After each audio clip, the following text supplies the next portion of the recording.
for the majority of the cross-examine, Joe was beating him down the whole time, and this is the only thing that he got him on. This is the only thing, and this was a slip up with Joe. No hate to Joe. You're thinking on your feet. You weren't expecting it. You got caught off guard. I'll tell you what I would have said. Now, obviously, this is me being able to sit there and think about it. I'm sure Joe, if he thought about it more, he would respond in a similar way, but we'll talk about it. Yeah, so he tried to buy the spiritual gifts. Okay, yeah. So yeah, and Peter famously said, "May your silver perish with you." Right, because he was saved and lost his salvation. It's actually it's right there in the text. He believed and was baptized. That's the formula for salvation, and then he lost his salvation. I want to ask you this. That's what I'm asking is. Joe assumes that he's bringing this up to talk about the topic, right? Because that's what you would do in a debate, right? And look at his face. He's like smiling, like he's like, "Ooh, I got him.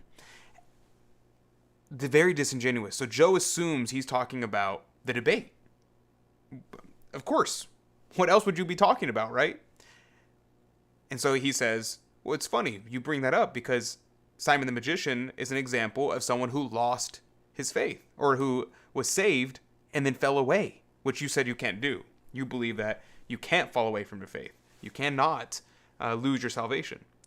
But he says, that's not where I'm going with this. This is what I'm doing. And this is what he does. It's very nefarious. So yeah, the gift of God, who was the Holy Spirit, trying to buy the Holy Spirit. And so is it wrong for a person to require a fee to receive the Holy Spirit? To require a fee? You can't buy the Holy Spirit. Right. Okay, we agree with that. I mean, if you mean does the worker deserve his wages? The worker does deserve his wages. So we should pay evangelists, in terms of receiving the Holy pastors, Spirit, and all this. So we want to combine two things biblically. Oh, go ahead. This way, do you believe that the Holy Spirit is given through baptism? Yes. Okay.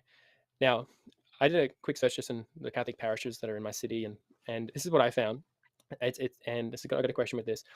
So, quote, from Service Paradise Catholic Parish, the cost of each baptism is $130. Another one, Narang, you can settle the minimum baptism fee of $100 per child through this payment gateway. You have here a group baptism is $100 at this parish, $200 for an individual baptism. And I thought, okay, I was finding. He is going to go through and list all the different parishes that he could find. He goes and looks up all these parishes and he cites them and says, look, they're charging for baptism. That means they're charging for the Holy Spirit. And that means your church is committing simony. If I was Joe, I'd be like, I don't know if you're telling me the truth or you're lying to me, first of all. Second, what does that have to do with anything? The debate isn't, can you find individual churches throughout the world that may violate the church's law? The debate is, does water baptism save us? So I'm not even going to address your question. It is the most slimy thing he could possibly do, and Joe unfortunately was caught off guard, and he didn't know how to respond. He started saying things, and I was like, oh, Joe, come on, you got this, and he didn't get it. But immediately, if that was me, I would have went on the attack immediately. Like, this is completely disingenuous. Completely disingenuous. And Joe started off the debate by saying, look, we're not talking about the Catholic Church. This is not a debate on whether or not the Catholic Church is the true church. This is a debate on, does water baptism save us? And he immediately starts to accuse the church of committing the sin of simony. Now, I'll get to that even further in a minute, because this is just, it made me so angry when he did this. It just shows how disingenuous he was, how slimy he was. He was straight up lying as well, because even if you know the church teaches that simony is wrong, that simony is a sin, and yet you're going to use examples of people violating the law and use this as an example to say all Catholics are like this. Now he goes, maybe not all of the churches are doing this. See what he says. finding dozens and dozens of this. Is this just in Australia? I searched in the US. It says $300 for a baptism at the St. Timothy Catholic Church in Los Angeles. In San Diego, where Catholic Answers is based, is $400 per child to get baptized as a fee. It's using the language of fee. So my question is it wrong for all these Catholic parishes to be charging a fee to get baptized? So I would counter with this. The proclamation of the gospel is one of the means of salvation. You and I agree on this, right? And yet we're told repeatedly the worker deserves his wages. You can get baptized if you pay me that. What we see in 2 Corinthians here is Joe is trying to argue why it's okay to charge certain kinds of fees for this whenever you are approaching the sacraments, and there's an element of truth to it. The problem is he doesn't know what he's talking about in terms of like the particular issues, the individual instances. He doesn't know the context, and so he's trying to say, okay, look, as a principle, you can in fact say, hey, look, I have a stole fee. So if I'm saying mass, I can't charge you for mass, but I am charging a stipend. This is my stipend is usually $20, and if you give me $20, then I'll have mass for you. I'm not charging for mass. I'm charging for my time that I'm using for these things. And there's these things happen for various issues. Now, in his live stream, let me see if I can find it. I should have linked it, but let me see. Here, he says, and this is like towards the end of the debate, of the debrief, he brings up the baptism thing again. Very disingenuous. And so I went and looked up the first one on the list. He says, a fee of $50 per family applies for baptisms, Cannon Hill Catholic Parish. Okay? So I looked up Cannon Hill Catholic Parish. And notice what it says here. Notice what it says here. A fee of $50 per family applies for baptisms. What does the next sentence say? Talking about removing context. Talk about being not providing context. He took the one sentence. What does the next sentence say? This is to cover administrative and material costs. Right there. That's the next sentence. This is to cover administrative and material costs. How slimy can you be? And so I'd even look up the rest of the parishes, because the first one that he lists, the first one, and I'm not going to go through and look up 1, 2, 3, 4, 5, 6, 7, and this one he didn't even provide a source, 7, 8, 9, 10, 11. He brings up all of these different churches that allegedly are charging all this money. And, maybe they are. Maybe some of them are doing the wrong thing here. It has nothing to do with anything. Has nothing to do with anything. And he basically says, and the church, they don't even condemn it. They don't even condemn that they're doing that. Let me see if I can find where he talks about it. $100 for individual baptism is paid per child. They even make a note here. Have a look. Clearly, and is non-parished. We'd say anyone, any church that was to require money for church is saying oh, here's a fee for being baptized, but clearly the church that making tie in salvation with baptism and then make you pay for it. But just look at the biblical case. Whenever did they have to pay for baptisms in the Bible? Never once. Never. Poe says, do they have literally? Like, really does. But it's not even just the Catholic Church. In the author charge about a fee gain salvation. Even Simon, but then. And I think hopefully people, obviously people are going to be just wanting to hold on to oftentimes whatever they've been grown up with, if they've what Christ has accomplished on the way to be saved. And we just pray that God will want him to end up in hell with God. Chatting about all these things. Planting the seeds, God's gospel goes out. But he basically says something like, if this was my church and they were doing this, I would have left immediately.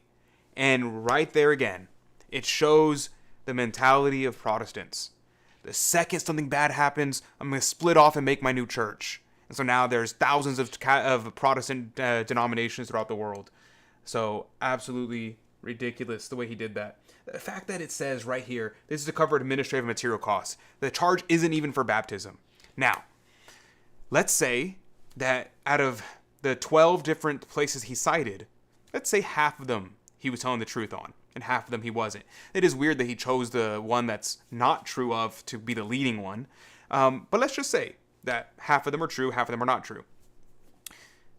Does that negate the church in any way? That would be like saying, you know what? Isn't sexual abuse wrong? Yeah, sexual abuse is wrong. But you have some priests who have been caught doing sexual abuse in the past. Therefore, the church is wrong. It has nothing to do with anything. No, the church is right, and the church condemns it. In fact, you know, it's funny. We were at a protest against homosexuality, and we were protesting homosexual marriage and drag queens, and we were out there talking about it, and these people are yelling at us, and it's like, why don't you deal with the pedophiles in the Catholic Church? And we said, someone yelled out, we're against that too. Like, yeah, we can be against more than one thing. I believe that baptism saves you, yes. I also believe simony is wrong. So, if a Catholic church is committing the sin of simony, I'm against that too. I am against simony, 100%. Now, he says in that passage, he goes, and the church doesn't even say anything about it. The church refuses to even say anything. So, I went through and I found very quickly various parts in church teaching where we condemn simony. So, it is the official church teaching. Now, whether or not people are enforcing it, it's a question to be asked. There's a question to be asked on whether or not we're enforcing the rules that we have set up. So, paragraphs 2121 and 2122 of the Catechism of the Catholic Church, the one made by John Paul II. So this is a modern catechism. This is the current teaching of the church that is followed in the majority of the parishes in the world. Simony is defined as the buying and selling of spiritual things. To Simon the magician, who wanted to buy the spiritual power he saw at work in the apostles. St. Peter responded, your silver perished with you, because you thought you could obtain God's gift with money. Peter thus held to the words of Jesus, you receive without pay, give without pay. It is impossible to appropriate to oneself spiritual goods and behave toward them as their owner or master, for they are the source in God. One can receive them only from him without payment. Now, that's the principle. Now let's take it to the particular. The minister should ask for the administration of the should ask nothing for the administration of the sacraments beyond the offering defined by the competent authority, always being careful that the needy are not deprived of the help of the sacraments because of their poverty. You know, the majority of places, because I went to a parish where my cousin was being baptized, where they charge $40 for the class to be baptized. It's free if you attend the parish there, but $40 for the class for people who don't go to parish there. And if you can't afford it, they will waive the fee. Just tell them, hey, I can't afford it. Okay, well, you don't have to pay. Move on. And then you're baptized. So notice that. No one is going to be refused because of their poverty. The competent authority determines these offerings in accordance with the principles that the Christian people ought to contribute to the support of the church's ministers. The laborers deserve his food. This is from the CCC. Okay, right there. Let's see. Okay, so then we're going to come back around to this one. I kind of have it out of order. I should have removed it and put it in order. Let's go to this one right here. This is from what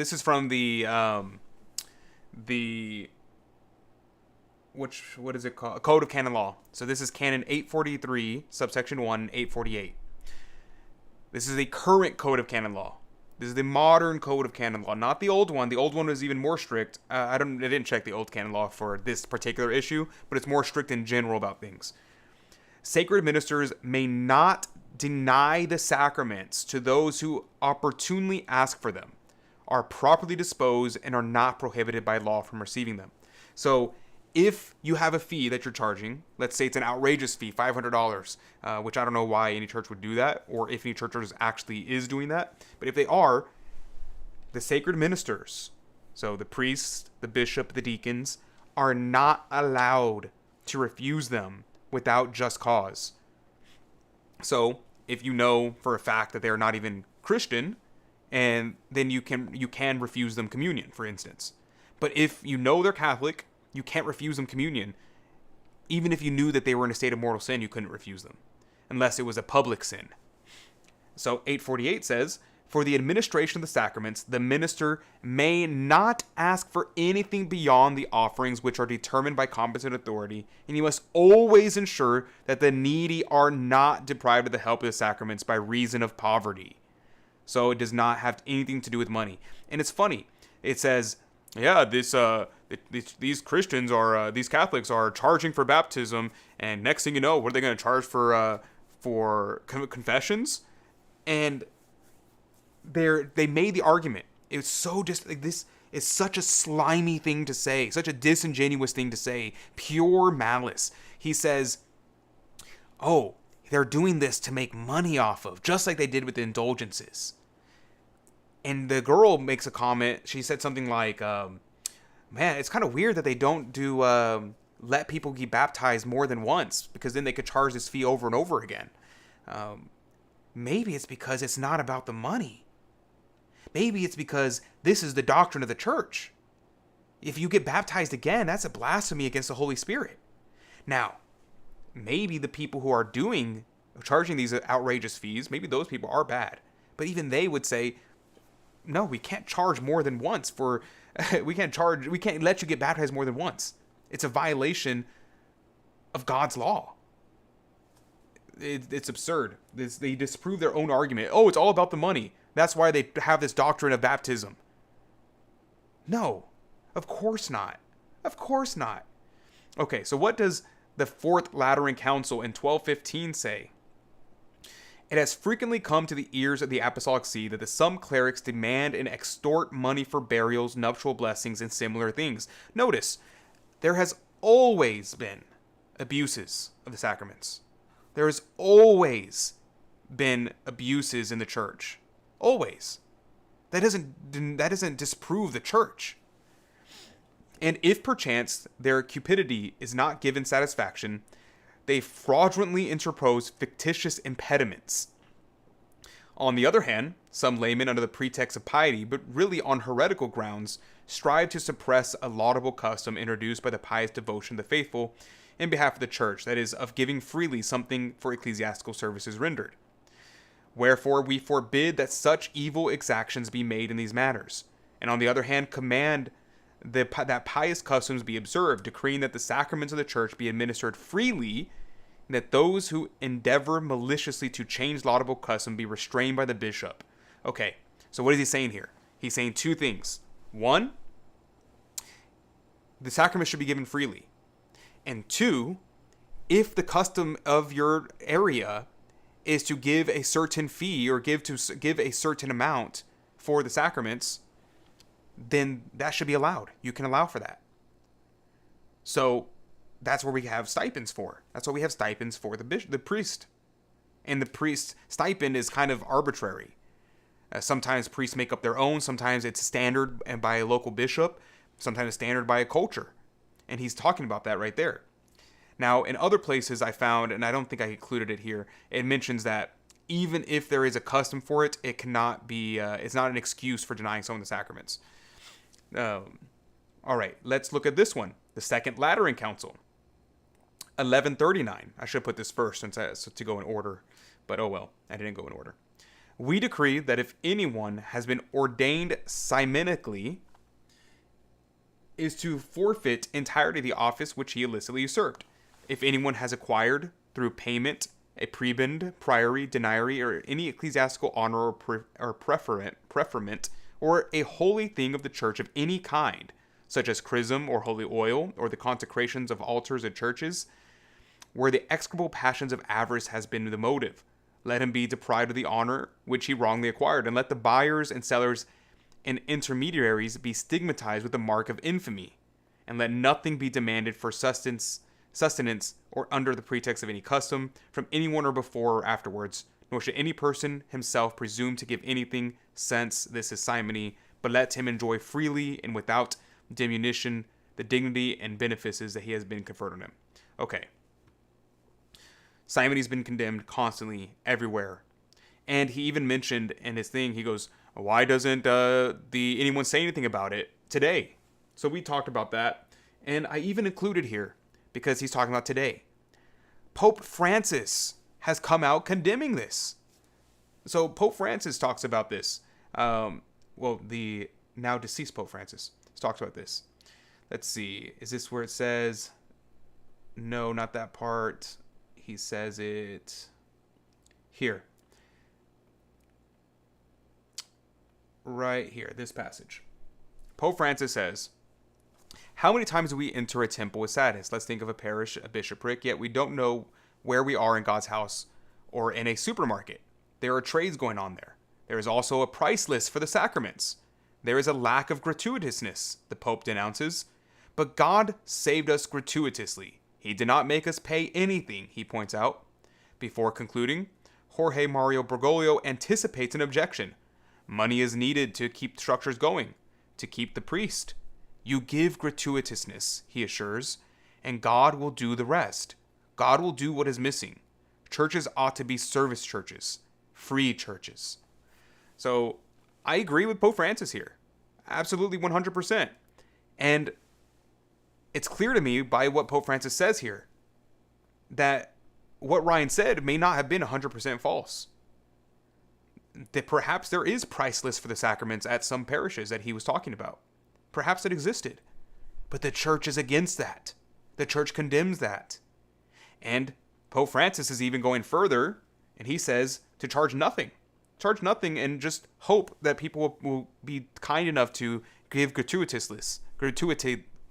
Will give out of the kindness of their hearts, we'll just say. Now, it's important to have set fees, in my opinion, because the culture is such today that people don't know. Like, if you mention to a random Catholic about stipends, they won't even know what that is.